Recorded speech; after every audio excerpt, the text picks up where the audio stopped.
Bismillahirrahmanirrahim. Assalamualaikum warahmatullahi wabarakatuh. Salam sejahtera untuk kita semua.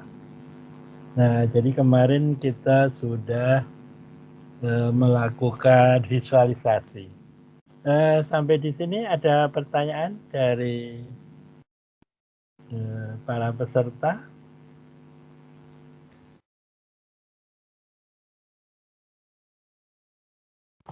Saya ingin bertanya, Pak. Ya, silakan. Mungkin ini balik lagi ke awal-awal ya, Pak. Nah, kan pernah itu ada kesusahan dalam menentukan protein. Nah, kemudian kemudian ada nih protein yang bisa yang sudah tervalidasi dengan nilai RMSD-nya itu lebih rendah dari 2. Namun di sini expression sistemnya itu bukan buat manusia gitu, Pak, tapi Escherichia coli. Nah, itu bagaimana, Pak? Apakah boleh atau bagaimana? Ya, jadi kalau boleh tahu kodenya apa ya? Kode PDB-nya bisa ditulis di chat, kita cek.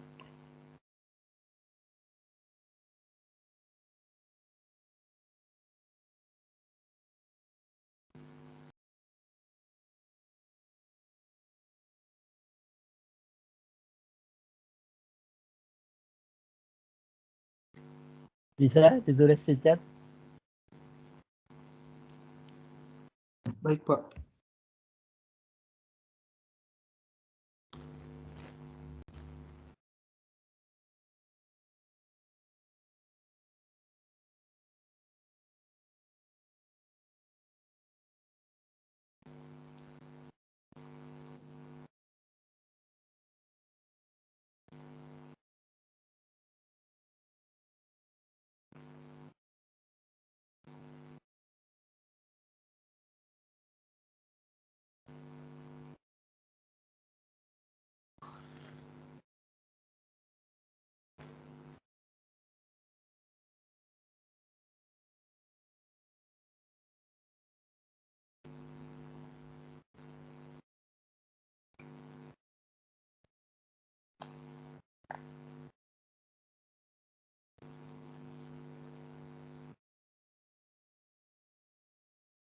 Udah ketemu belum?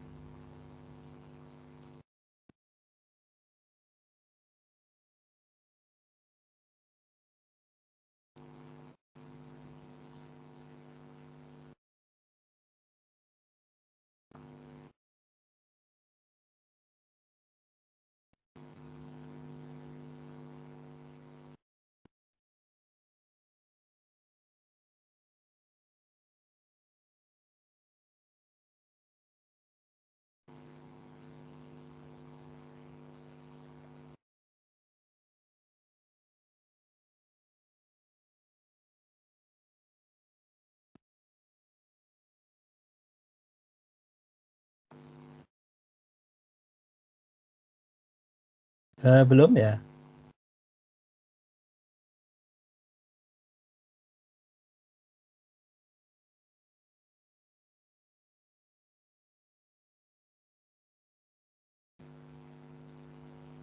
Halo?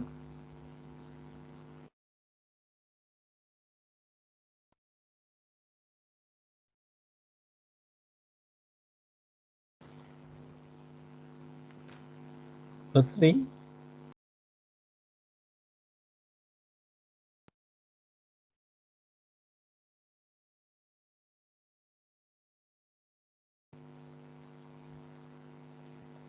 Nggak ada respon.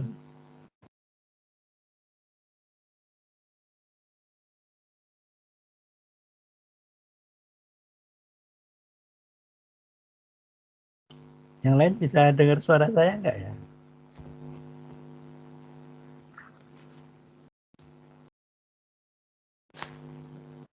Ada, Pak. Tadi mau nulis kode PDB kok nggak ada di Lutfi.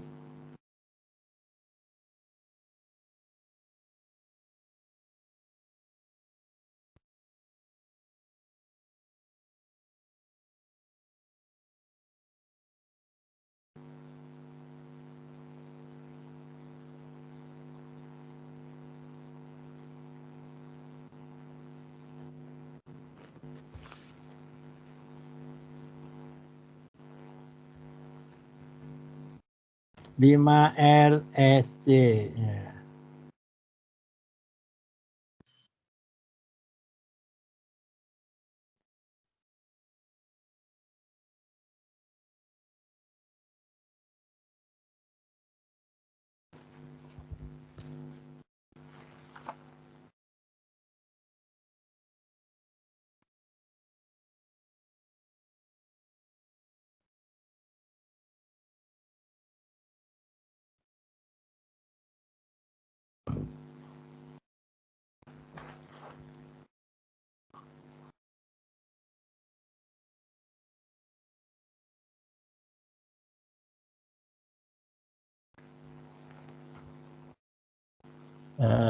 Oke, beda analisis grup kristal struktur SARS-CoV-2 and complex. Ya.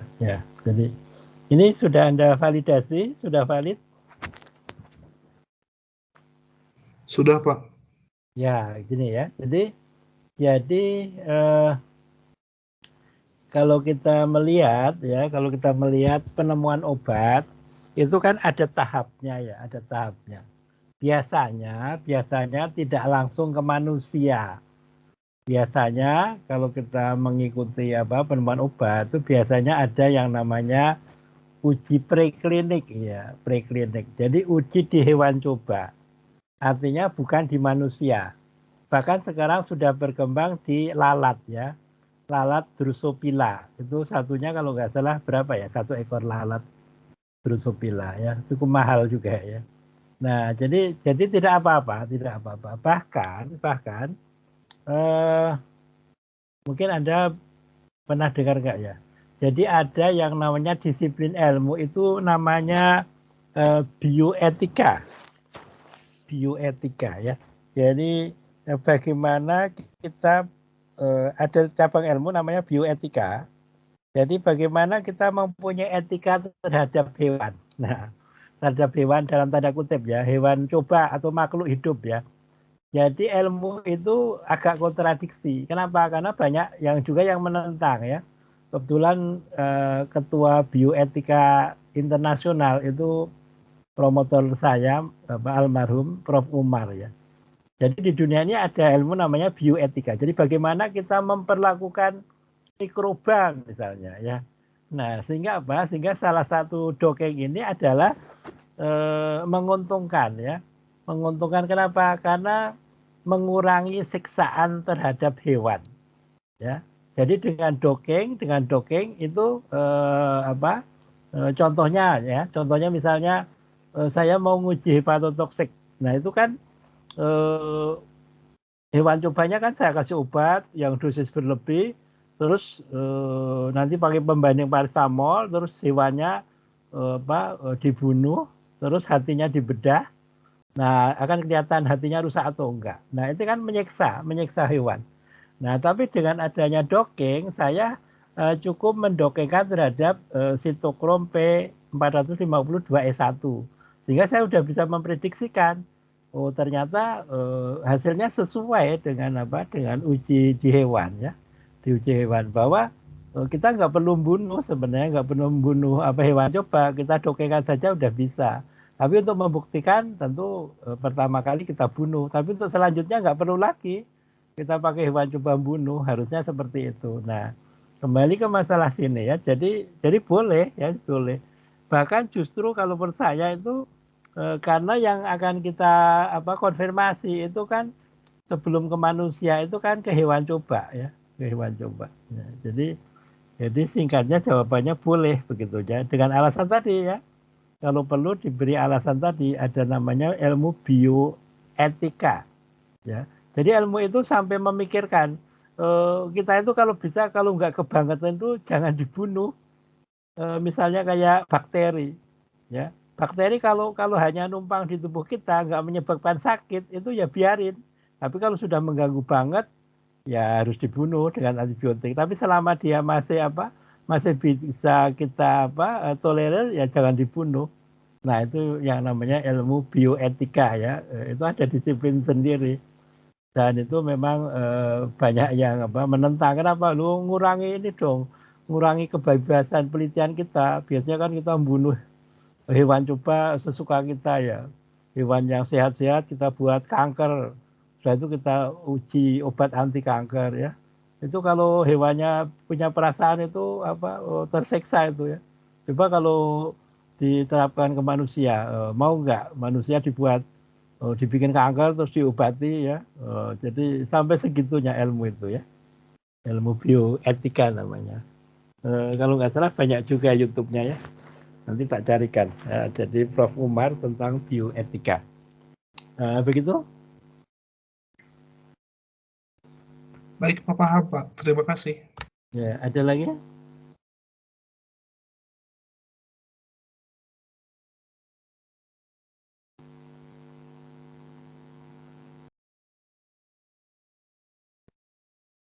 Nah, baik, kalau tidak ada kita mau mencoba ini software ya, software. Jadi kemarin molekul saya, desain saya itu kan bisa untuk anti COVID ya. Setelah uji statistik itu setipe atau sepoten lopinavir ya. Nah, kita pengen tahu sebenarnya molekul saya itu untuk apa sih? Selain untuk COVID bisa enggak? Nah, kita akan lihat ya. Jadi caranya apa? Caranya kita akan buka yang namanya PAS online ya. Jadi kita akan buka software ya namanya PAS online. Jadi kalau nanti Anda punya punya molekul itu sebenarnya tidak harus dipaksakan ya. Tidak harus dipaksakan untuk anti COVID, tapi kita mengikuti. Sebenarnya molekul itu bagusnya untuk apa ya? Jadi kita ngikut molekul, jangan kita memaksa molekul begitu. Nah di sini kita akan go untuk predik ya. Kita akan dimintain emailnya. Karena saya sudah sering, saya sudah punya user dan password. Nah sehingga saya bisa login masuk ke sini. Yang diperlukan apa? Yang diperlukan adalah canonical smile di sini. Nah, sekarang saya ingin tahu canonical smile saya itu seperti apa. Kita buka Marvin Scan. Ya, Marvin Scan. Ya, kemudian kita akan lihat molekul saya yang HPV6 itu akan kita load di sini ya. Akan kita load kemarin di pertemuan keempat ya.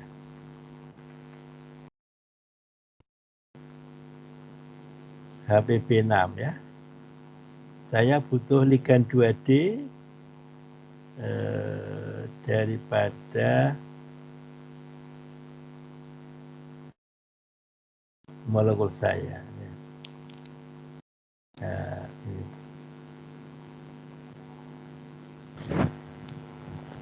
Kelihatan?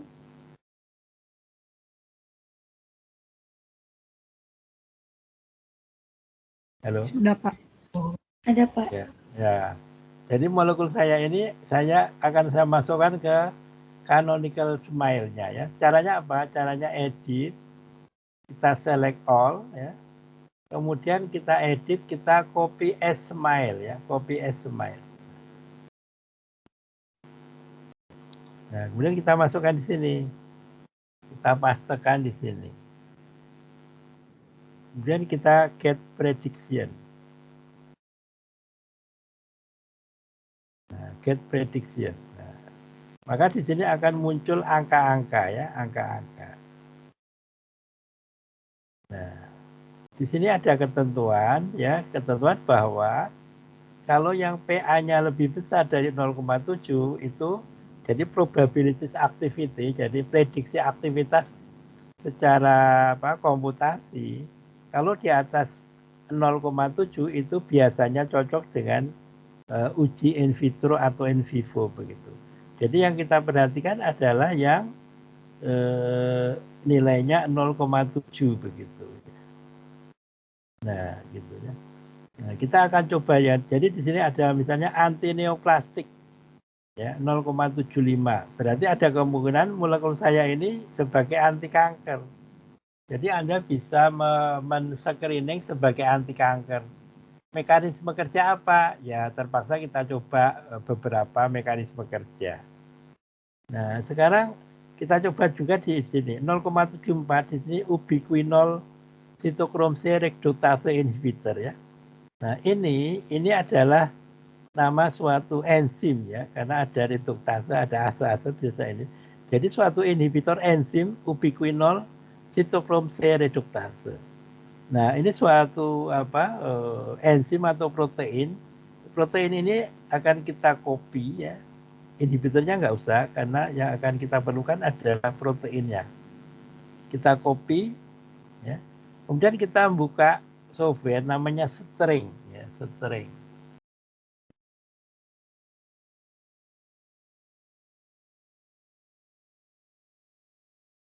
Nah, namanya string, kemudian kita search di sini, kita masukkan di sini ya, ubiquinol C reductase. Kemudian kita search. Ya. Nah, di sini akan banyak ya, ada organisme Homo sapiens ya. Kita akan coba salah satu ya, ubiquinol yang C2 misalnya di sini. Kita akan coba sebenarnya protein yang dipengaruhi oleh HPB6 itu protein yang berkaitan dengan penyakit apa. Nah, ini kita klik continue. Nah, seperti ini ya. Nah, jadi ini kalau kita klik ada ubiquinol cytochrome C reductase complex assembly factor 2 ya. Jadi UKCC2. Nah, seperti ini. Nah, kemudian kalau kita lanjutkan dengan setting dan analisis ya. Setting, kemudian analisis ya. Nah, kita akan terhubung suatu KEGG pathway ya, Nah, di sini ada penyakitnya. Kalau ini kita klik ini, nah salah satunya di sini kita cek misalnya ada Alzheimer. Nah, ada Alzheimer. Jadi molekul saya HPB6 itu berkemungkinan sebagai obat Alzheimer. Nah, sekarang kita buktikan. Berapa psikodoking kalau untuk Alzheimer. Nah, caranya gimana? Caranya kita harus memahami atau mempelajari Alzheimer. Jadi Alzheimer itu ternyata suatu penyakit di mana kadar asetilkolin di otak kita itu di bawah normal. Nah, sehingga apa? Itu ada kaitannya dengan asetilkolin esterase, suatu enzim yang menghidrolisa asetilkolin. Jadi hidrolisanya ini terlalu cepat dibanding normal sehingga asetilkolinnya di bawah normal. Nah, sehingga kita cari kode PDB. Di sini bisa kita, kebetulan saya pernah ya, itu 1-ACG namanya. 1-ACG. Kita lihat.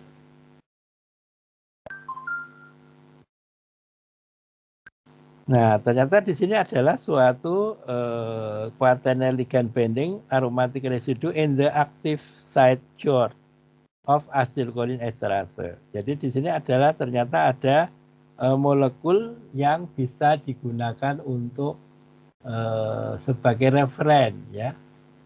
Itu untuk obat Alzheimer ya. Kebetulan sudah pernah saya validasi.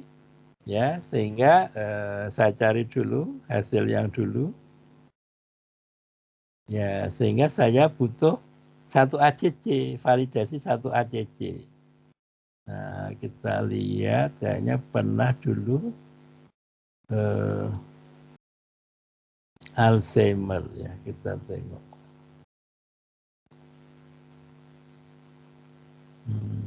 Tahun berapa ya?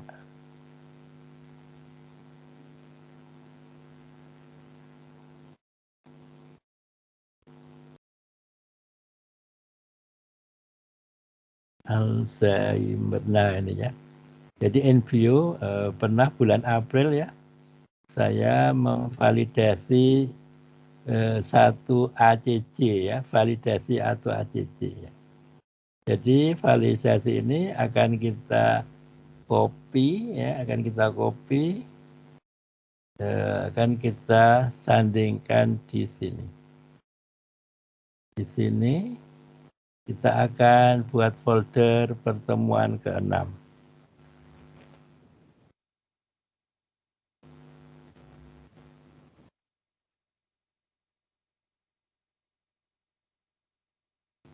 Nah, jadi akan kita taruh di sini validasi satu ACC. Nah, jadi kita akan membuktikan bahwa dengan software itu kita bisa memprediksi, ya, memprediksi molekul kita itu sebagai apa. Nah sekarang kita akan melakukan docking, ya, docking HPB 6 ya, versus 1 ACC, 1 ACC. Nah, sehingga kita akan mengcopy dari sini ya, CMD, Ming, PC1ACC, plan, protein, kemudian replikan ya. Ini akan kita copy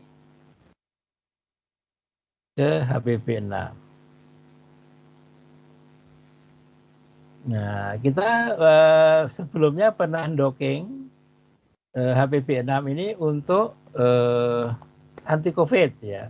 Nah, jadi kita punya ligan. Jadi ligannya bisa kita ambil ya. Jadi kita bisa ngambil ligan di HPB 6 ini.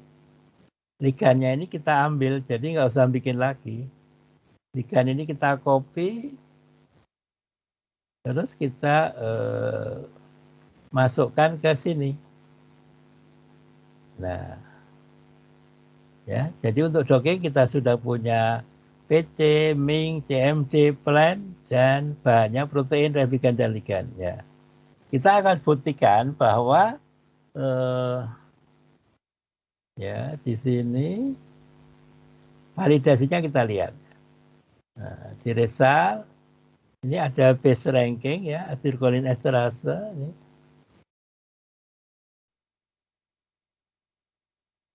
Base rankingnya kita akan lihat.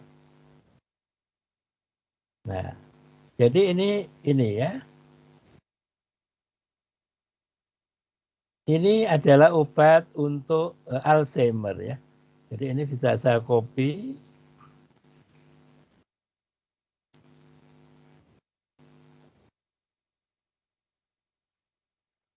Atau pakai yang ya udah, saya pakai Excel baru ya.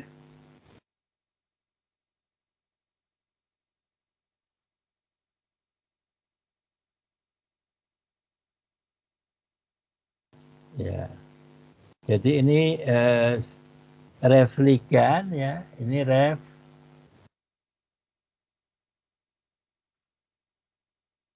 refligan untuk PDB 1 ACC. Ini konformasi. Ya. Jadi sebenarnya ini itu obat ini ya, ini obat ya. Nah, untuk mengetahui obat itu berefek atau enggak, itu sebenarnya ada docking dengan asetilkolin ya. Asetilkolin.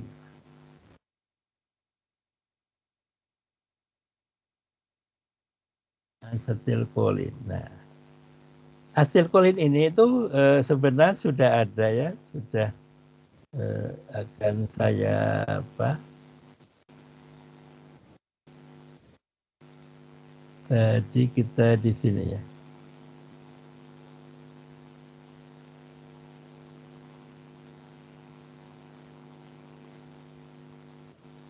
Alzheimer ya. Kita tengok, nah ini ada asetilkolin, ACH, asetilkolin ya. Kita copy juga ya untuk pembanding ya. Jadi sebenarnya obat itu bisa berkhasiat ya.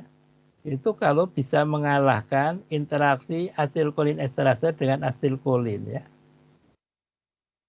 Nah, makanya tadi obat tadi bisa jadi obat Alzheimer karena lebih stabil dari doping dengan asilkolin. Kita lihat di sini ya. Nah, kita lihat asilkolin dopingnya.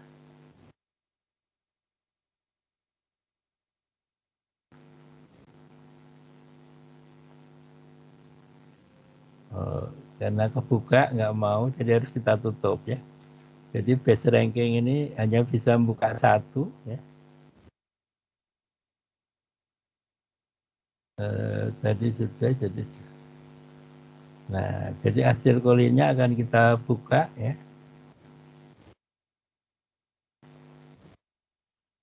Nah ini ya. Ini kita copy, kita tutup. Nah, hasil kolinnya ini. Jadi kenapa ini replikanya sebenarnya namanya takrin ya. Ini takrin namanya.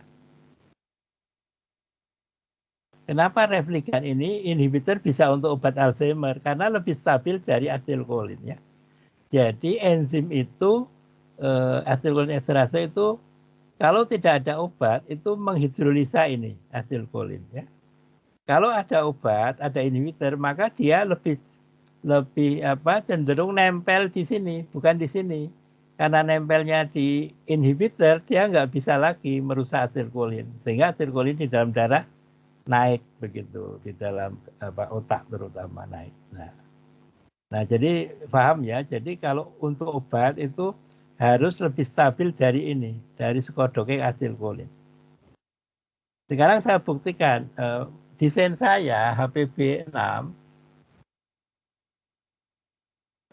berapa skodokengnya. Nah, itu akan kita dokengkan di sini. Ya, jadi kita akan mendokengkan di pertemuan ini yaitu HPB 6 ya. Oh, di blok untuk keamanan. Nah, ini apa? Jadi ini apa namanya? Kemarin saya install apa namanya?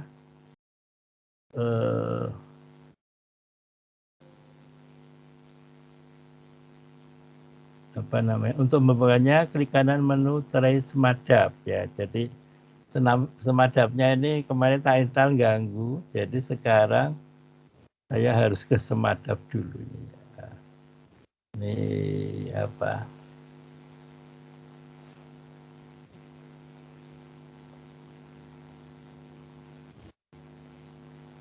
Semadap ya. Nah, kita harus setting. Bentar. Ini jadi ganggu.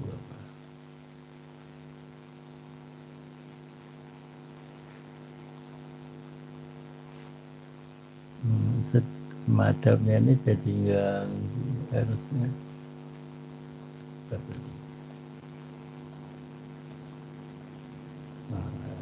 Semadapnya ganggu apa? Tak uninstall aja nanti kalau ganggu gitu ya.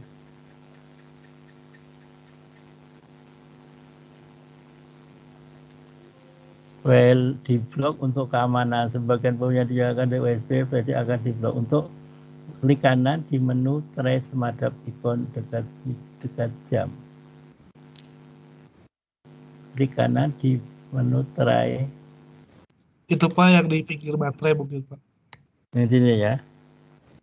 Bukan pinggirnya Pak. Gimana? Yang ada panah ke atas. Oh, yang ada, bentar, yang ada panah ke atas. Ya ini kok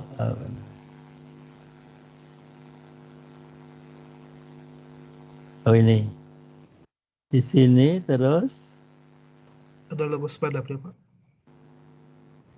Sini. Ya, mungkin di situ Pak. Oh, ini izinkan, nonaktifkan. Ini apa ya? Izinkan Windows. Itu ada flash disk di bawahnya. Flash disk. Yang di sini? Izinkan program yang di USB flash disk. Oh, ini ya. Ya. Password kok ada password apa ini ya?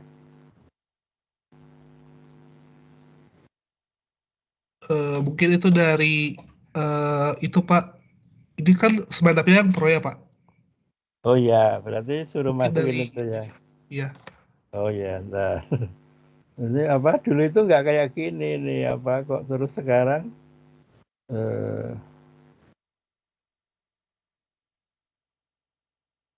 dulu itu apa baik-baik aja.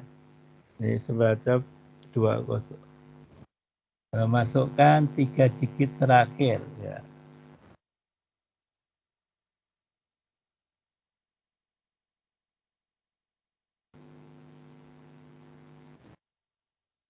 Mungkin Pak untuk mempermudah tadi Bapak pijitnya jangan yang sampai restart aja sampai yang atasnya gitu Pak. Oh, yang sampai restart ya. Supaya nggak bergerak. Iya Pak. Oh iya. Berarti kalau yang ini nanti sampai restart baru diblok gitu ya. Oke. Ya. Makasih ya. Jadi dulu itu ini baik-baik saja nggak kayak gini. Karena ini kan termasuk yang pro ya, yang berbayar. Oh tiba-tiba kapan itu loh kok ngeblok sendiri? Apa dia minta kiriman lagi ya? Minta transfer lagi karena udah lama ini sih bayarnya. Plan, strip, main, mode, lain, ref, underscore ligan, titik moltu, protein, titik moltu.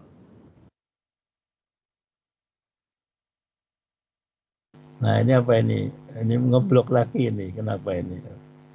Tetap jalankan. Harus dipencet-pencet itu ya. Plan,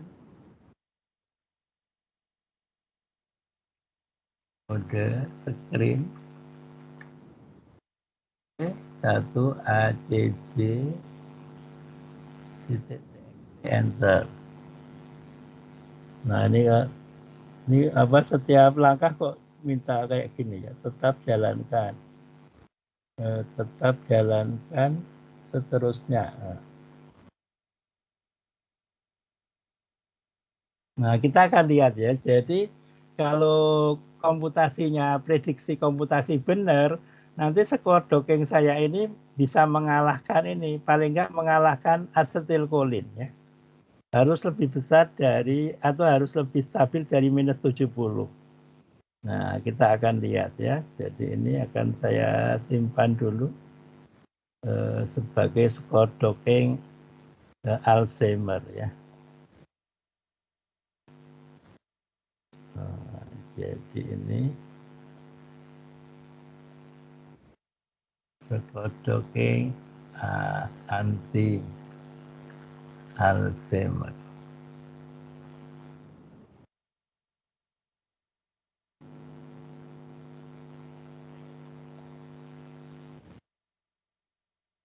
Nah, kita lihat ya.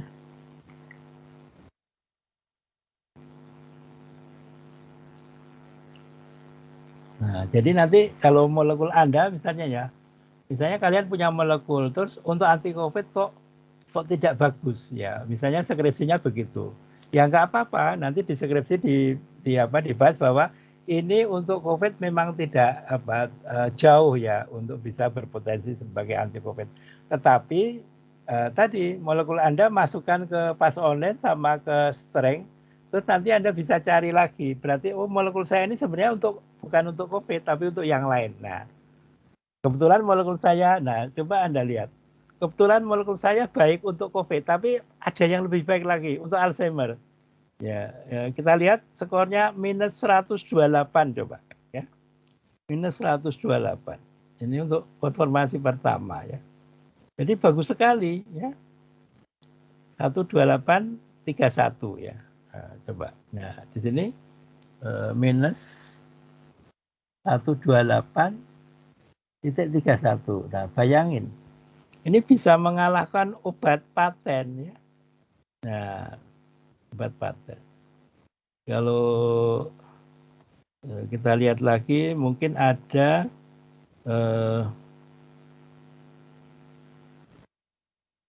daftarnya ya. Kita lihat daftarnya. Sekuat apa ya? Sekuat apa molekul saya ya? Nah, kelihatannya di sini nanti ada skor docking.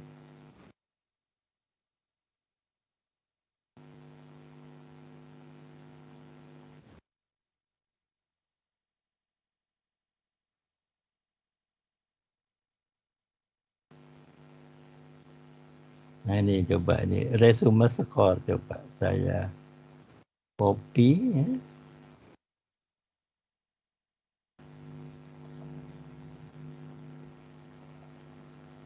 Pertemuan 6 ya. Resume skor.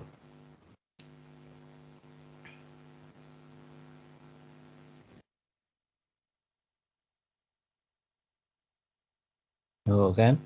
Jadi Rivastic min itu minus 95 ya. Algetika minus 93. Nah ini ratanya ini ya. Nah ini hasil kolin ya. Nah referen ligand tadi apa takrin tadi. Nanti untuk kode 1 ACC ini ya. Jadi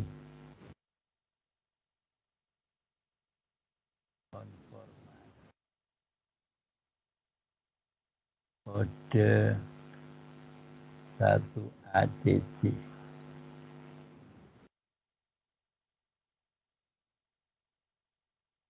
Kita akan dilihat di sini HPP 6.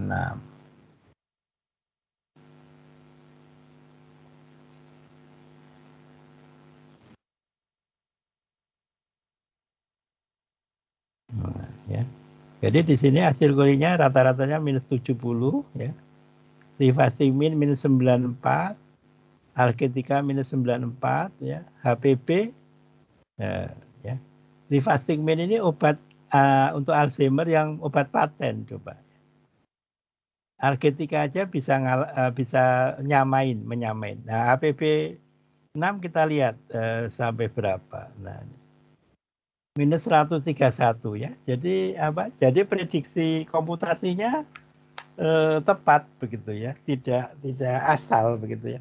Jadi nanti akan kita lihat molekul yang kemarin positif itu kira-kira bisa untuk apa begitu ya. Gitu. Nah, ini sambil nunggu ini akan saya lihat molekul yang kemarin ya. Kita lihat. Kemarin itu ada molekul yang tidak bagus. Nah ini. Ya, jadi ini akan kita lihat ini di pertemuan keempat ya. Jadi kita akan lihat di sini.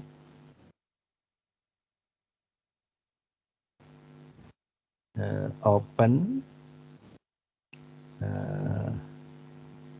pertemuan keempat. Nah ini witanamide. Nah, kita punya apa ligand 2D-nya. Nah, seperti ini ya. Nah, ini akan kita masukkan canonical smile-nya. Jadi select all, kemudian edit copy sebagai smile ya. Kita akan lihat di sini di apa sini ya.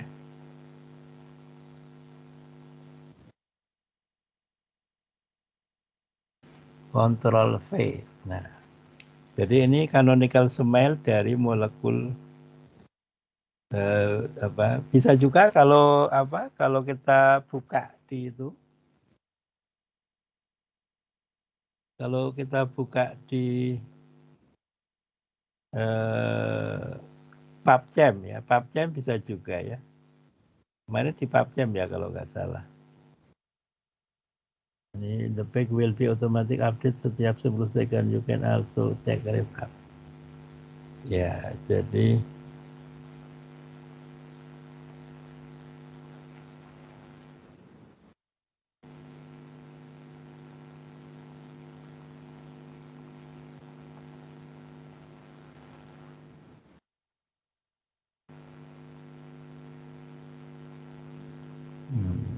nggak mau ya, kenapa ini? Nggak akan.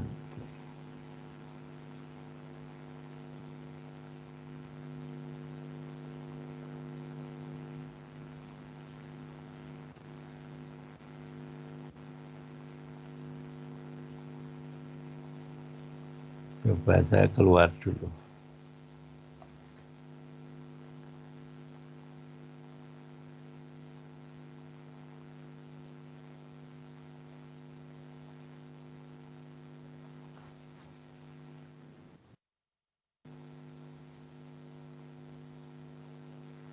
Nah, ya. Jadi molekul kemarin yang sangat tidak baik untuk COVID itu ternyata di sini imunostimulan. Ya. Jadi bisa menstimulasi daya tahan ya, imunostimulan ya. Jadi bisa jadi ini bagus sekali ya, 0,9 ya. Jadi sangat bagus. Jadi bisa nanti dicarikan tentang untuk stimulan ya. Untuk stimulan itu reseptornya apa, terus didokengkan gitu. Nah, ada lagi misalnya apa? Di sini 0,7 ada anti karsinogenik. Ya, bisa juga untuk anti kanker gitu lah. Begitu. Ada juga di sini beta glukosidase inhibitor ya. Ya, jadi bisa juga berarti inhibitor glukosidase. Jadi bisa juga kemungkinan bisa untuk anti diabetes begitu ya. Ada juga di sini ini vasoprotektor ya.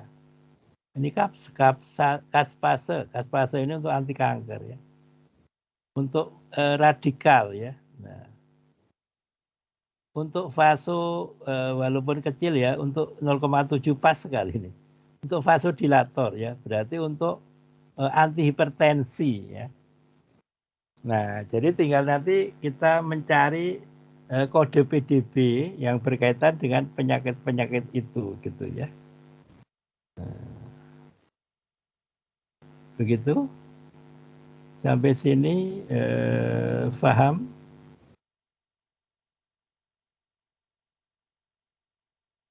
Paham, Pak. Ya, ya. Jadi nanti kalau yang skripsinya tadi apa namanya tadi with apa tadi? Witanamide, kalau yang skripsinya ini kan Anda targetnya anti COVID. Nah, nanti nggak apa-apa di skripsinya itu dikatakan bahwa ini untuk anti COVID tidak bagus, tetapi untuk yang lain bagus. Nah, Anda cerita tadi ada pas online, ada string, Anda telusuri, tergantung Anda mau sampai mana. Mau dibuktikan sampai dokeng berarti mencari target untuk penyakit-penyakit tadi. Ya. Nah, target untuk penyakit-penyakit ini dicari VDB-nya.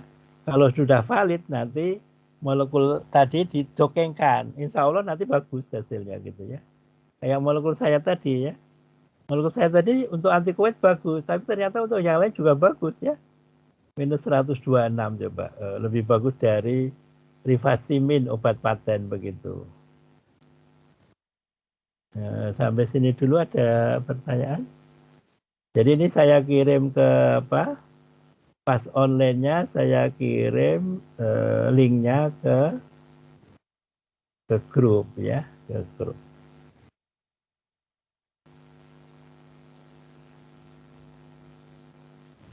Saya kirim ke sini grupnya untuk memprediksi. Jadi ini online ya. Jadi linknya ini online, Anda tinggal ngisi email Nanti Anda dikasih password di emailnya itu untuk membuka gitu ya. Begitu. Kemudian yang string juga ya, yang string saya kasih juga ya.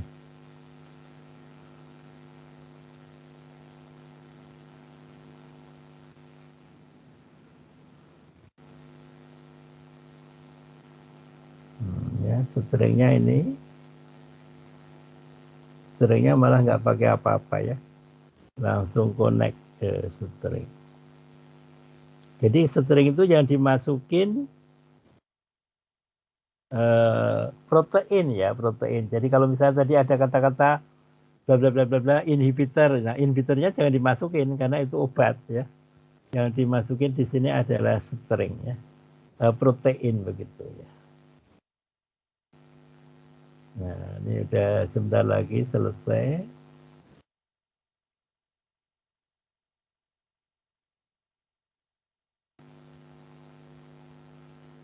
Ada pertanyaan sampai sini? Nanti akan saya perkenalkan PKCSM ya, PKCSM ya. Jadi saya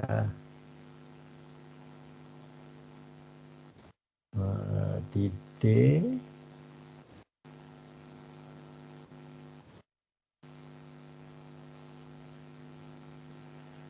uji T. Nah, ya jadi akan saya pas online tadi udah ya, pas online. Nah ini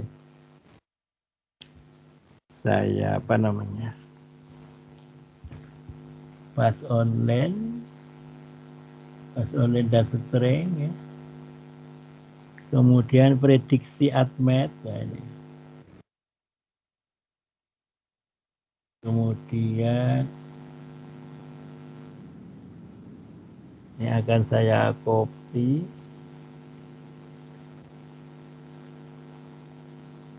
Saya taruh di pertemuan 6 ya. Ini.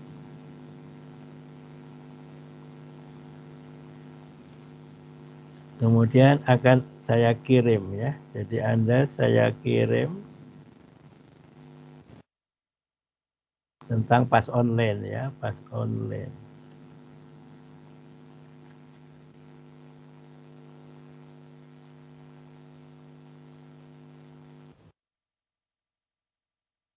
Pertemuan 6. Jadi pas online dan string dan prediksi admet ya.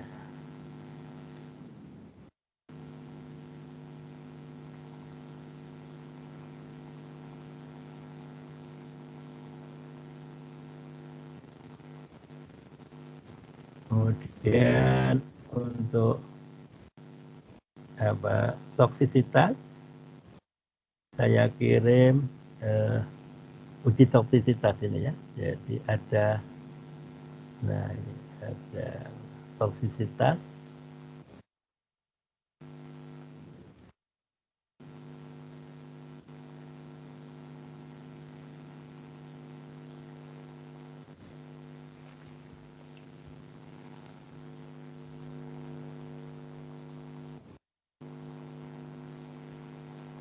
Nah ini udah selesai ya, kita hitung CD, result, more, S, ranking, titik CSV enter. Nah, ya. Nah sehingga ini bisa kita apa? Kesimpulan HPB ini resultnya, base rankingnya akan kita copy ke score docking tadi.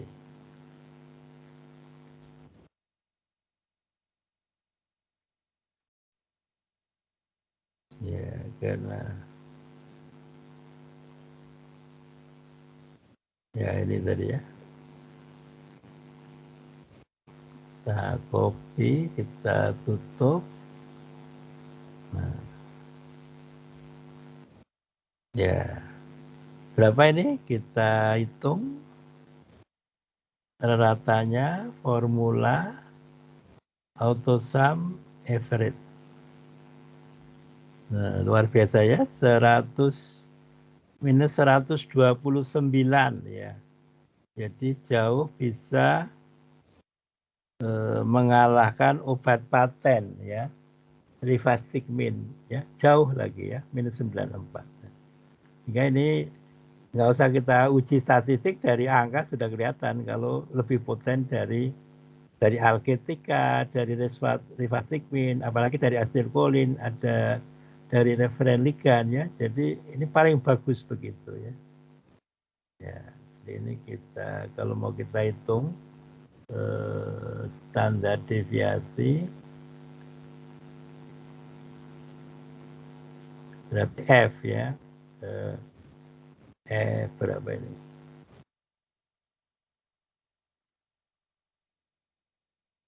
F3 sampai 12 ya. Jadi F3 sampai F12. 1,83.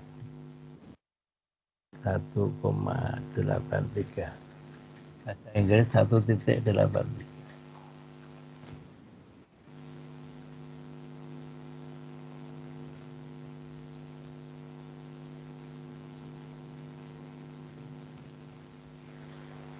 Nah, begitu ya. Jadi seperti itu. Ini bisa kita tebelin.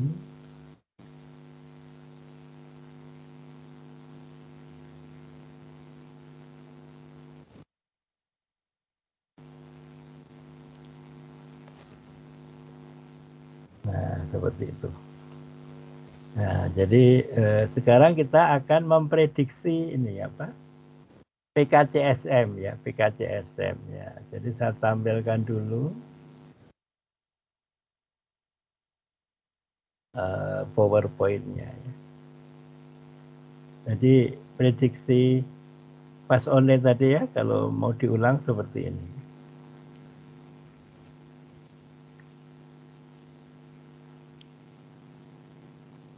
Jadi pas online untuk prediksi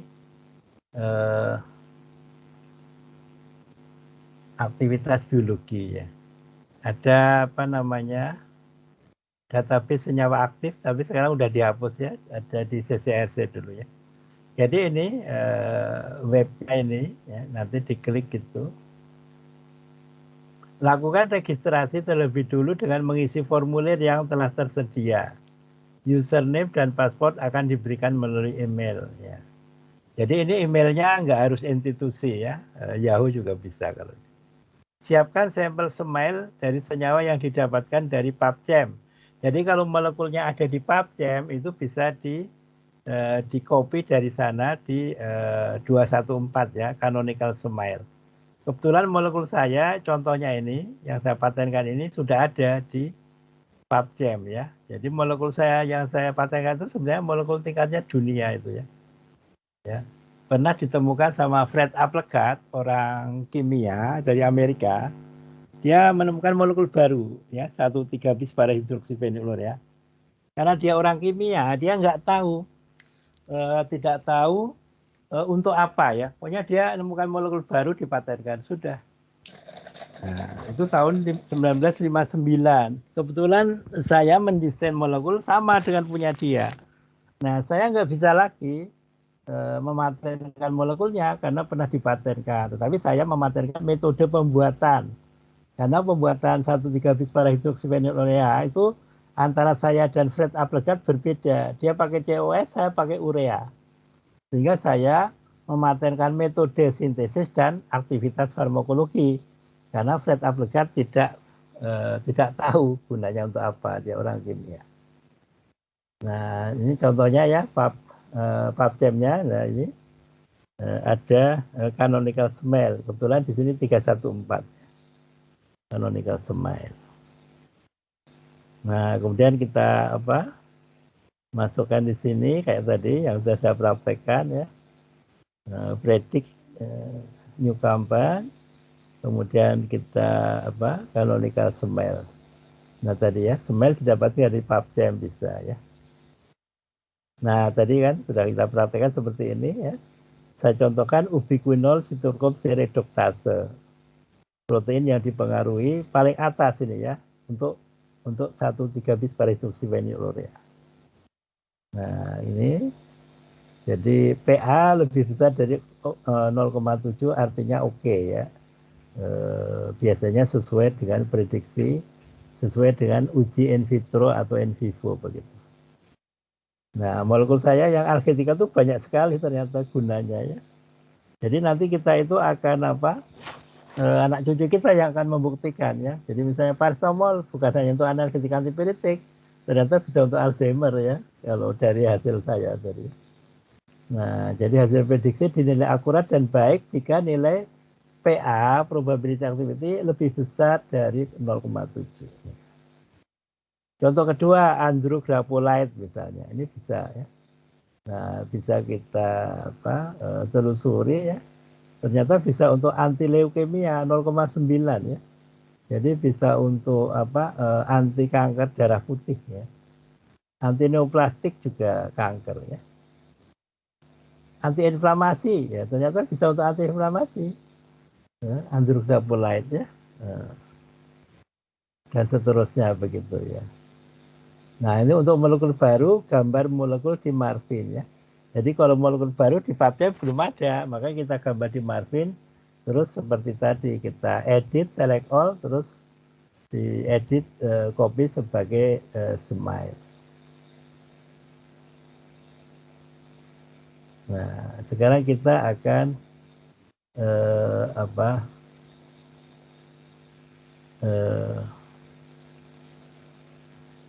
nah ini yang string tadi ya, ini string tadi.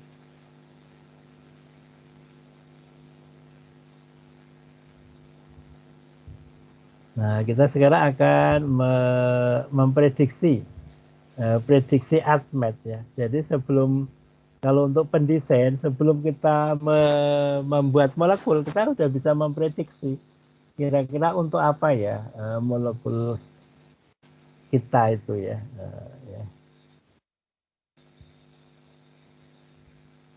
Diprediksi ADMET-nya ya. Jadi kalau pas online tadi memprediksi aktivitas, kalau ini prediksi absorpsi, distribusi, metabolisme dan toksisitas ya. Nah, jadi ada jurnal namanya PKCSM, Predicting Small Molecule Pharmacokinetic Property Using Graph-Based Signature ya. Nah, ini jurnalnya ya. Nah, nanti kita menilainya dari sini. Angka-angkanya kita nilai dari yang sudah saya kirim itu ya. Misalnya absorpsi itu kita pakai model ya, pemodelan ya. Pakai Ca, CO2 permeabilitas ya. Apa itu? Nah, di sini sudah dijelasin. Ca, CO2 sel lain adalah dari human epithelial colorectal adenocarcinoma cell. Nah, nanti memprediksinya pakai kaidah di sini. Misalnya bagaimana memprediksi menginterpretasi hasil ya. Nah, jadi nanti ada angka-angkanya. Jadi misalnya kalau di sini High ya. Jadi permeable, high permeable apabila lebih besar dari 0,9 misalnya. Jadi nanti ada angka-angkanya. Jadi pakai model, misalnya intestinal absorpsi di human itu ada modelnya ya. Ada modelnya, terus nanti di sini misalnya kalau absorbannya kurang dari 30%, itu absorpsinya dianggap lemah begitu ya, kurang bagus begitu. Dan seterusnya, termasuk di sini ada misalnya prediksi absorpsi, prediksi permeabilitas kulit ya. Kemudian ada volume distribusi, prediksi ini ya. Jadi dia itu nanti hasilnya itu berapa. Nah, itu ada parameternya ya. Misalnya kalau rendah itu di bawah 0,71 liter per kilogram ya. Nah, atau log volume distribusi lebih kecil dari minus 0,15. Dan di diprediksi volume distribusinya itu besar itu apabila di atas 2,81 ya liter per kilogram. Artinya apa? Artinya distribusinya meluas ya, besar tuh sampai ke jauh ke dalam begitu ya. Dalam sel misalnya begitu. Dan seterusnya seperti itu ya. Ada lagi misalnya toksisitas ya ini, clearance juga ya clearance. Jadi semua yang mempunyai aspek farmakokinetik ya. Toksisitas ya, ada LD50 prediksi di tikus misalnya. Ya. Nanti kita akan praktek ya. Gitu. Kita akan ke webnya ya, ke webnya.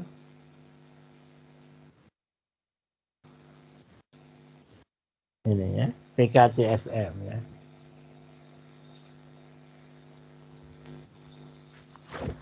Ini juga akan saya kirim ke grup ya. Online ini ya, jadi copy.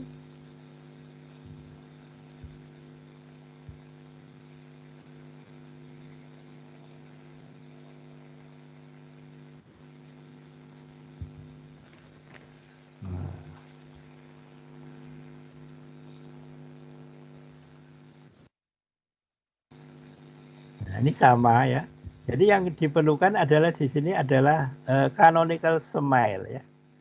Nah, jadi di sini PKCSF kita klik ya. Kemudian kita masukkan ya smile ya. Canonical smile ya. Tadi saya sudah punya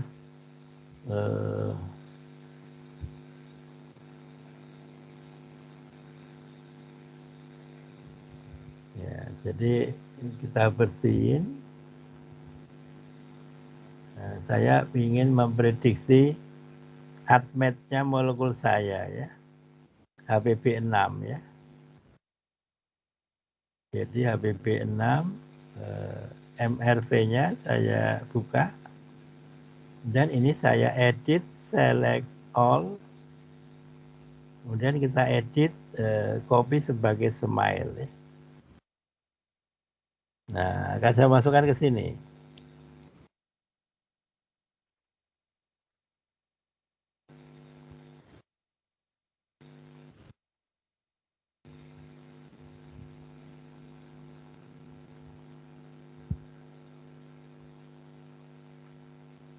Kemudian kita kalau satu-satu di sini, kalau langsung ADMET ya. Kita klik di sini, maka akan running ya.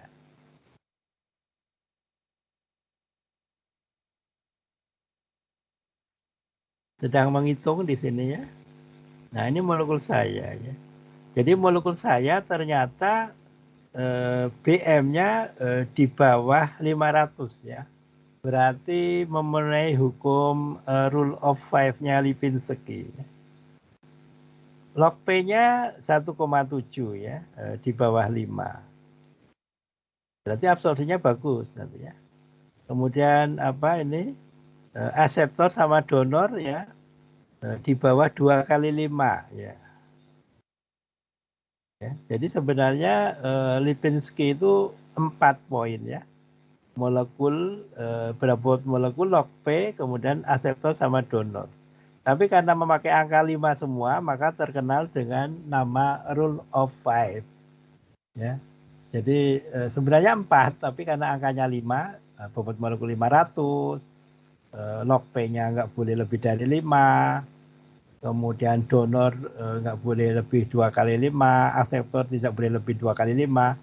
Karena pakai angka 55 maka terkenal dia sebagai rule of 5 begitu. Nah, di sini bisa kita lihat ya.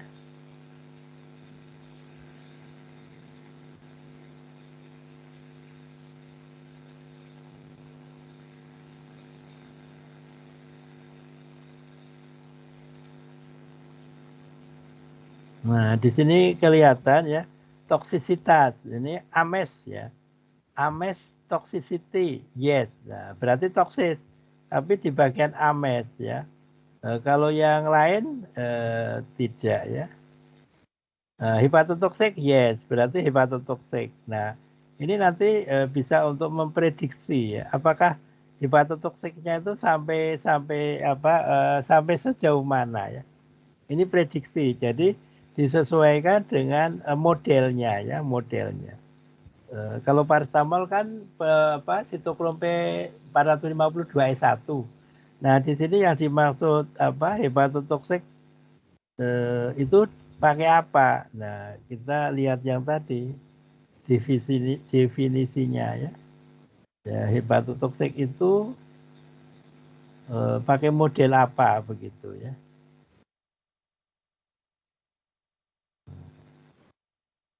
Toksisitas. Nah, tadi AMES tadi ya, AMES ya. Nah, di sini ada keterangannya ya. Jadi nanti bisa untuk mengevaluasi ya. Sejauh mana hepatotoksiknya, AMES toxicity-nya ya. Terus tadi yang hepatotoksik apa tadi ya. Nah, ini juga ya. Ini pakai enzim apa? Nah, jadi nanti bisa untuk mengevaluasi yang tadi ya. Kira-kira banyak keuntungan atau tidak begitu. Atau masih perlu kita modifikasi begitu ya. Begitu. Habis ini ada pertanyaan?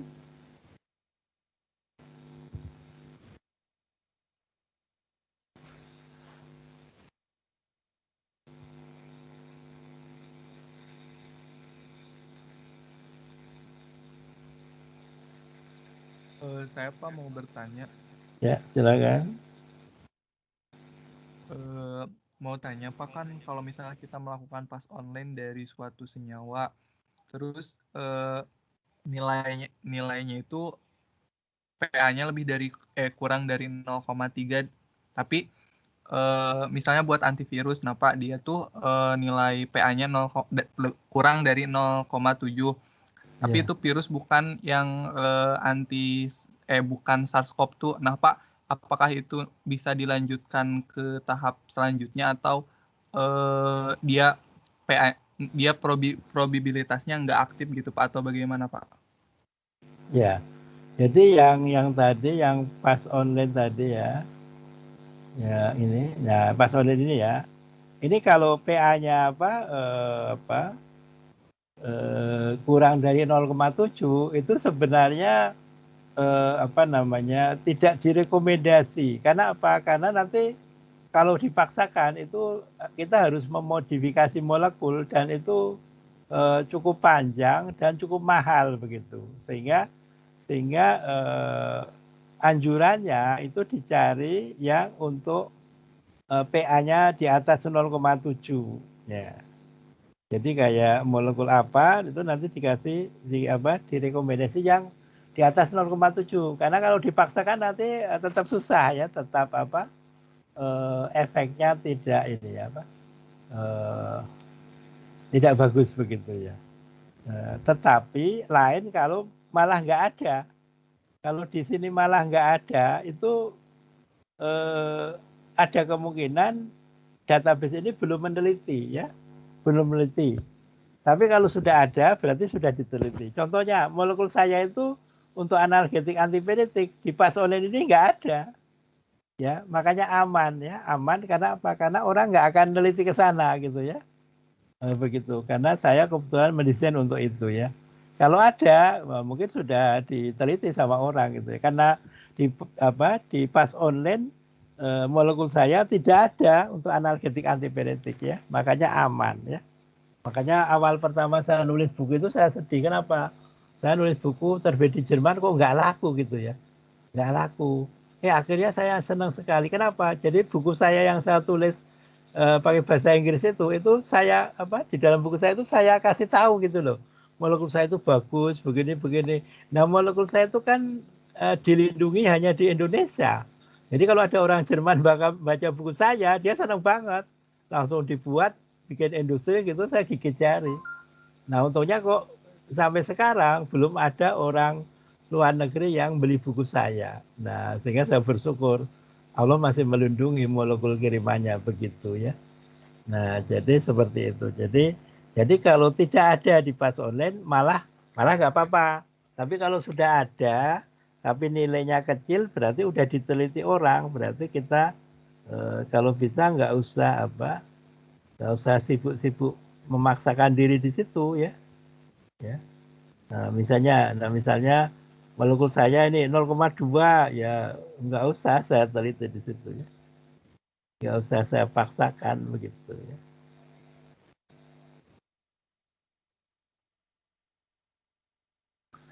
Begitu. Baik, siapa? Terima kasih. Berarti kalau misalnya kan kalau antivirus tuh ada berbagai jenis. Berarti Pak kalau kita mau tahu dia berpotensi buat COVID atau enggak, kan di sana belum ada penelitiannya di pas online gitu Pak. Jadi kita bisa melakukan penelitian buat anti COVID gitu Pak. Ya, nggak ada salahnya begitu ya. Kalau memang belum ada begitu ya. Ya, karena antivirus kan yang COVID kan baru ya. Kalau antivirus secara umum mungkin sudah ada ya. Jadi kita hanya bisa memprediksi begitu ya, memprediksi. Karena apa? Karena antivirus itu kan sebenarnya sudah ada ya antivirus. Bedanya kan yang sekarang virus COVID, tapi pada dasarnya sebenarnya antivirus itu kerjanya sebenarnya nggak akan beda jauh ya. Kalau kita belajar antivirus itu kan virus itu ada berapa target-targetnya gitu ya. Itu sebenarnya sudah bisa diprediksi sebenarnya ya. Karena pada dasarnya garis besarnya kan sama ya. Misalnya kayak bakteri itu segala bakteri itu ada kesamaannya juga. Misalnya dia punya binding sel, ya seperti itu. Jadi semua bakteri yang punya dinding sel itu bisa diobati dengan derivat penisilin, ya mestinya begitu. Kecuali yang resisten. Nah, yang resisten kan ada mekanisme tersendiri begitu.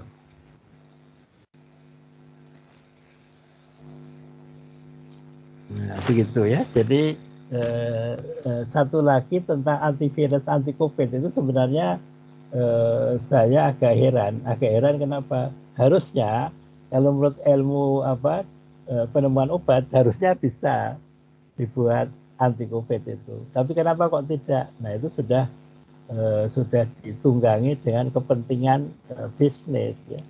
Kenapa industri nggak mau bikin anti COVID? Ya untungnya kecil. Tapi kalau bikin vaksin untungnya gede. Makanya di mana-mana orang bikin vaksin bukan bikin obat. Karena kalau bikin obat hanya untuk orang yang sakit. Kalau vaksin untuk orang sehat ya. Jadi sudah masuk bisnis. Jadi kalau bisnis masuk ke ya dan itu ya nggak ada salahnya ya karena apa? Misalnya industri kan juga harus pikir kalau bikin obat COVID dengan bikin vaksin ya untungnya jauh berlipat ganda vaksin ngapain bikin obat kan gitu ya. Jadi seperti itu. Ada lagi? Bapak saya izin bertanya Pak. Ya silakan. Masih nyambung sama pertanyaan Lutfi Pak yang tadi. Kebetulan Pak, saya kan kemarin baca juga tuh Pak Winta Namita itu kan kalau misalnya di beberapa jurnal yang saya baca itu hasil dockingnya itu kan ini pas selalu lebih besar energinya itu selalu lebih rendah dibandingkan dengan liga pembandingnya. Nah tapi pas setelah saya lihat di pas online itu memang memiliki aktivitas antivirus tapi seperti tadi yang Lutfi bilang gitu Pak, jadi si nilai PA-nya itu di bawah 0,7 seperti itu Pak. Nah kalau misalnya seperti itu bagaimana Pak? Jadi sudah ada jurnal-jurnal yang mempublikasikan bahwa si senyawa tersebut tuh punya hasil dockingnya tuh lebih rendah gitu Pak nilai deltanya dibandingkan dengan pembanding, tapi setelah dicek di pas online nilai PA-nya itu justru lebih rendah dari 0,7 gitu Pak, kurang dari 0,7. Itu seperti apa Pak? Oh ya. Jadi kalau yang pas online itu kan data mereka ya, data mereka. Jadi akan lebih kalau saya lebih kita perhatikan yang uji tadi, uji dongeng tapi dibuktikan ya. Jadi misalnya kan dongengnya tadi kan lebih stabil dari replikan kan, lebih poten gitu ya. Halo? Iya Pak, betul Pak. Ya, jadi kalau dongengnya misalnya lebih stabil dari replikan atau lebih apa, lebih poten ya prediksinya, tapi itu kan baru in silico, baru dongeng. Makanya untuk menghakimi kita uji in vitro begitu ya. Jadi uji in vitro sehingga nanti tetap kita pakai. Jadi hakimnya itu bukan pas online itu hanya prediksi untuk membantu kita. Nah setelah kita dongengkan kok ternyata lebih apa namanya lebih poten. Nah untuk menghakimi kita uji in vitro paling tidak ya, dengan kan sebenarnya harusnya ada itu ya, ahli virus itu harusnya ada. Nah memang saya masih kesulitan nyari orang yang ahli virus. Saya misalnya saya bikin obatnya sampai jadi. Nah yang uji itu jujur saya nggak berani. Saya butuh orang yang ahli virus yang sudah dulu kalau nggak salah ada ya. Cuma saya nggak tahu alamatnya ya. Jadi yang virolog itu orang yang sudah biasa ngadepin virus. Jadi mestinya itu yang kita kerjasama. Saya punya molekul, tolong diuji molekul saya in vitro. Bisa nggak untuk membunuh COVID? Nah seperti itu. Jadi yang kita pakai pedoman adalah uji in vitro.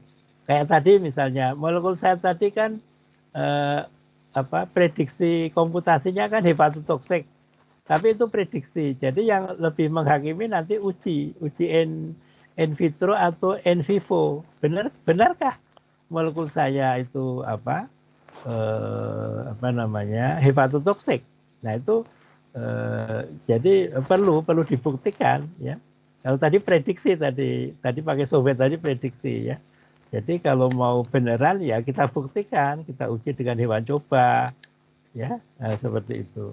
Begitu. Oh iya Pak, baik Pak. Boleh menanggapi Pak? Ya silakan.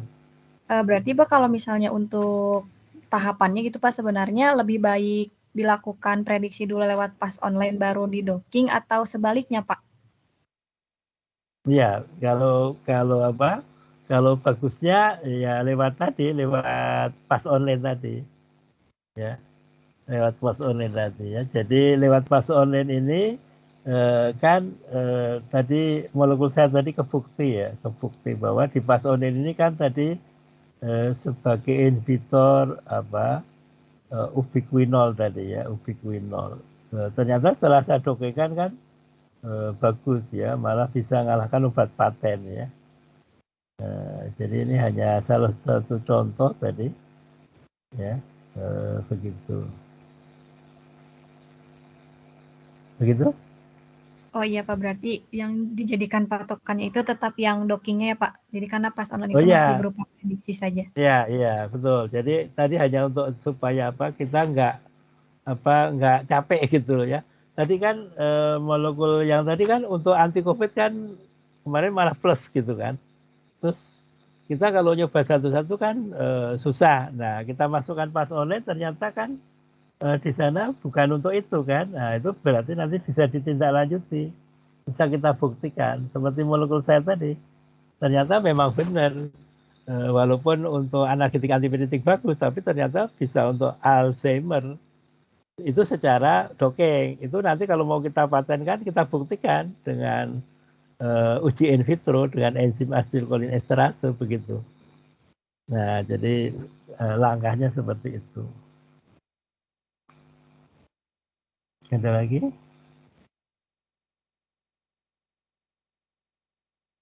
Jadi yang jelas itu kita punya molekul nggak akan sia-sia ya.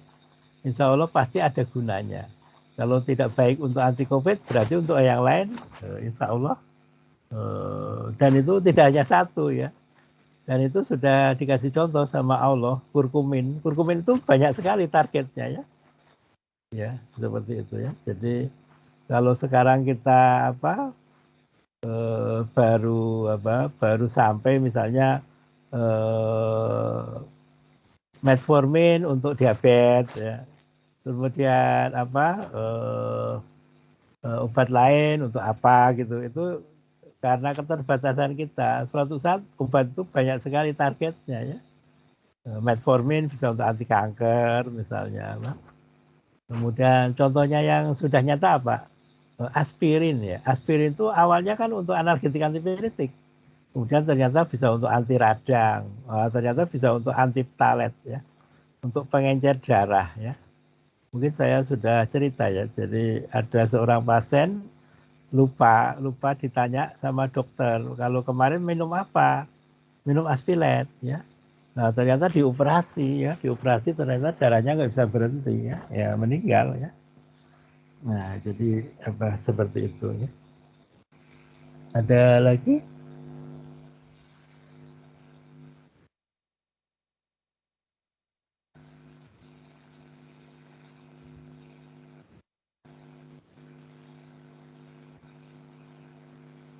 Ada lagi namanya untuk prediksi toksisitas, namanya ECOSAR ya. Namanya ECOSAR, jadi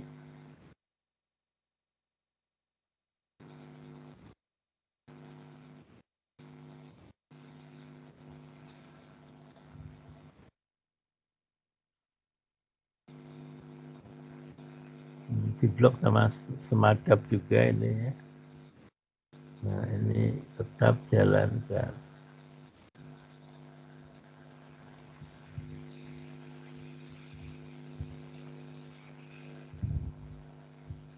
Nah, jadi ini ECOSAR ini percobaannya pakai ikan ya, pakai ikan.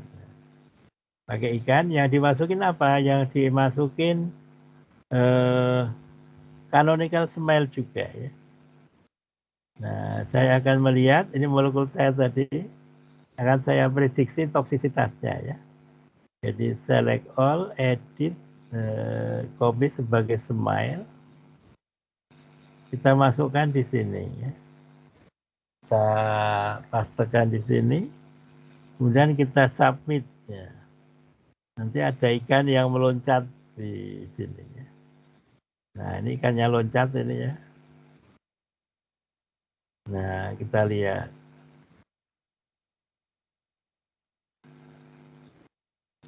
Nah, ini molekulnya ya. Ada kelarutannya, canonical smile-nya, ada bobot molekulnya ya, ada log KOW ya.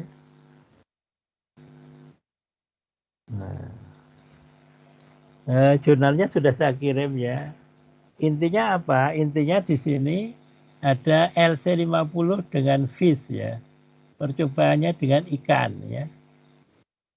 Kemudian ada yang dapnit. Ini juga ada LC50. Nah, di sini di jurnal itu dikatakan kalau konsentrasinya itu di atas 100 ya, miligram per liter ya. Ini kan 4 kali 10 pangkat 3 ya. Berarti jauh sekali ya. Berarti di atas 100 berarti aman ya. Tidak toksik, tidak toksik. Keamanannya dijamin. Ini juga LC juga. Nah, sementara yang ED50 ini di atas 100 juga ya. Ini juga aman gitu begitu ya. Nah, seperti itu ya. Itu jadi jurnalnya sudah saya kirim. Kira-kira begini. Nah, ini. Nah, ini jurnalnya ya, jurnalnya seperti ini. Nah, nanti bisa dibaca. Di sini intinya itu ya, intinya dikatakan aman kalau lebih besar dari 100 begitu. Nah, ini ya. Jadi kalau LC ya. Nah, ini ada klasifikasi toksisitas ya. Nah, ini sangat toksik ya. Di angka-angka tadi bisa dievaluasi dengan ini tadi. Nah, di sini kalau LC atau EC50 lebih besar 100, ini adalah not harmful ya. Not harmful ya. Nah, begitu. Ada pertanyaan sampai di sini? Di waktunya masih setengah jam ya. Pak izin bertanya. Ya, silakan. Silakan.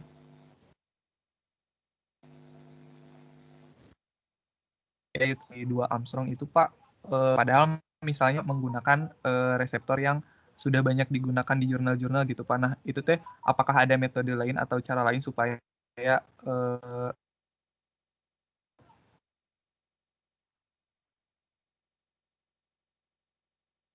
atau bagaimana?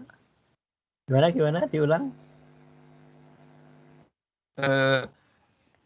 Jadi gini Pak, terkait yang nilai RMSD, kan kita misalnya mencoba memvalidasi menggunakan reseptor yang emang udah banyak digunakan di jurnal-jurnal gitu Pak. Nah tapi hasil dari validasinya itu nilai RMSD-nya nggak valid. Nah Pak, apakah ada metode atau cara supaya nilai RMSD-nya valid atau bagaimana Pak itu? Oh ya, jadi gini ya. Jadi masing-masing software itu kan beda-beda ya, beda-beda. Jadi mungkin di software lain mungkin valid ya. Di software kita dengan plan mungkin tidak valid. Nah itu pertama bisa dinaikkan konformasinya ya. 20 misalnya. Kalau 20 nggak bisa 30 misalnya, 50 misalnya begitu ya. Atau bisa juga pengalaman saya kita tinggalin air beberapa molekul gitu ya. Misalnya 7 molekul air yang di dekat ligan itu kita tinggalin di proteinnya begitu. Nah itu pernah saya lakukan itu ya. Kalau misalnya itu sudah nggak bisa, eh, kita nggak harus kodenya nggak harus sama ya. Yang penting targetnya, kayak misalnya enzim siklooksigenase 2. Itu kan ada 6 kok, ada 5 kok, ada 4 kok. Semuanya enzim siklooksigenase 2, cuma ligannya yang beda-beda. Jadi kita tidak harus melakukan hal dengan kode yang sama dengan jurnal. Dan perlu diingat ya, jurnal itu harus kita cek juga ya. Karena saya menjumpai beberapa jurnal itu kok aneh gitu loh. Dia ngomongnya gini, kodenya ini gitu loh. Jadi mungkin pernah saya ceritakan ya bahwa tidak semua yang masuk jurnal itu pasti benar. Dan saya sudah membuktikan kan bahwa saya punya anak buah yang nggak karuan datanya masuk jurnal yang Elsevier coba. Artinya apa? Kapan itu juga saya menjumpai loh ini kok ngomongin ini kok kodenya ini. Saya juga heran loh kok seperti ini. Jadi kadang-kadang kita perlu juga meneliti jurnal itu benar atau enggak begitu ya. Ada lagi misalnya ada beberapa jurnal yang mendokengkan itu misalnya hesperidin didokengkan itu kan sebenarnya salah. Kenapa? Karena yang berinteraksi dengan reseptor itu gulanya lepas, tapi ya didokengkan hesperidin ya. Nah hal-hal yang seperti itu yang perlu dicermati gitu ya. Jadi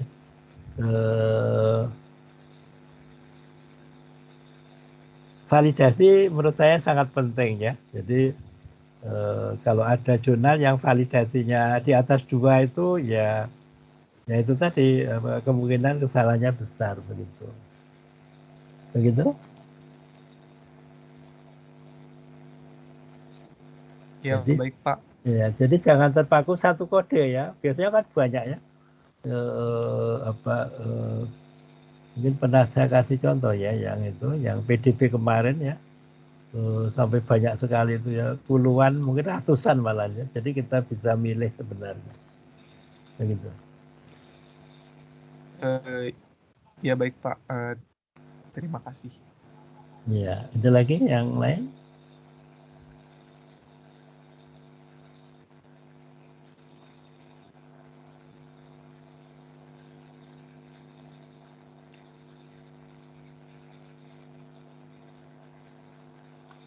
Jadi yang ini yang ekosar itu bisa nggak jadi itu? Ini tadi sudah ya, yang ekosar tadi.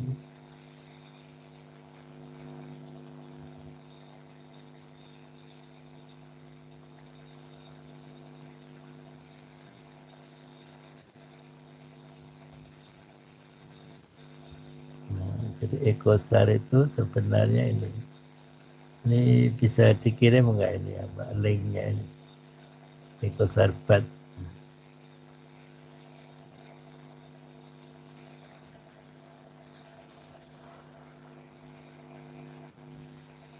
Nah, nanti dicoba ya, ekosarnya ini bisa diklik nggak nanti?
Ada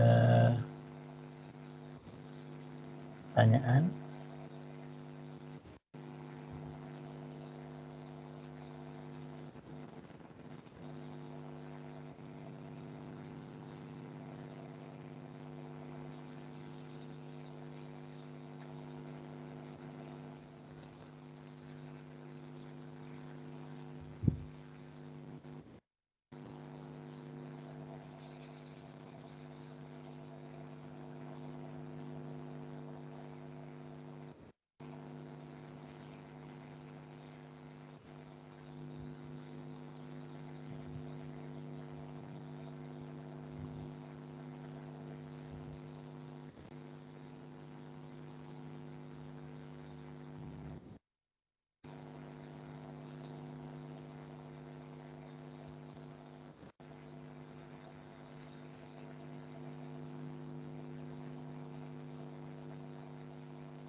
Ada pertanyaan? Waktunya masih ada 25 menit. Ada pertanyaan-pertanyaan yang sehubungan dengan skripsi mungkin?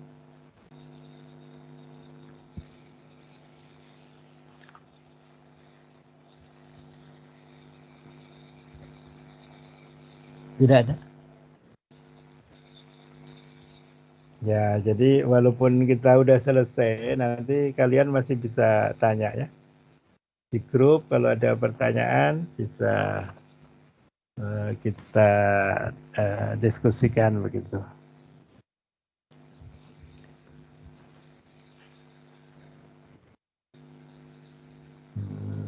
Bagaimana? Ada pertanyaan? Masih 25 menit atau mau kita akhiri? Nanti kalau ada pertanyaan masih bisa tanya di WA Group ya.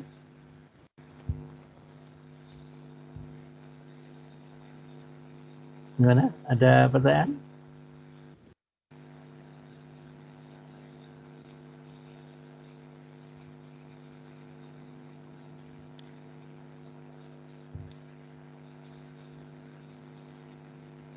Halo, bagaimana?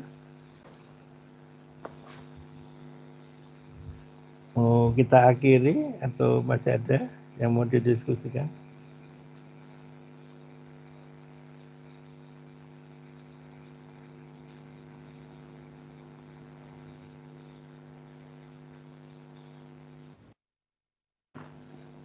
Ada yang bisa ini dengar suara saya?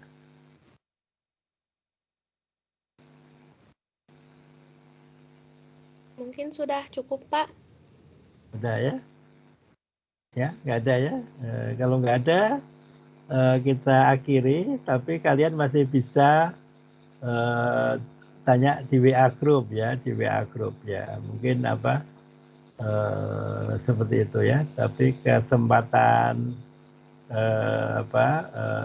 daringnya mungkin malam ini ya. Jadi kalau di WA group tentu nggak bisa daring ya, nggak bisa pakai Skype ya, pakai WA nanti begitu.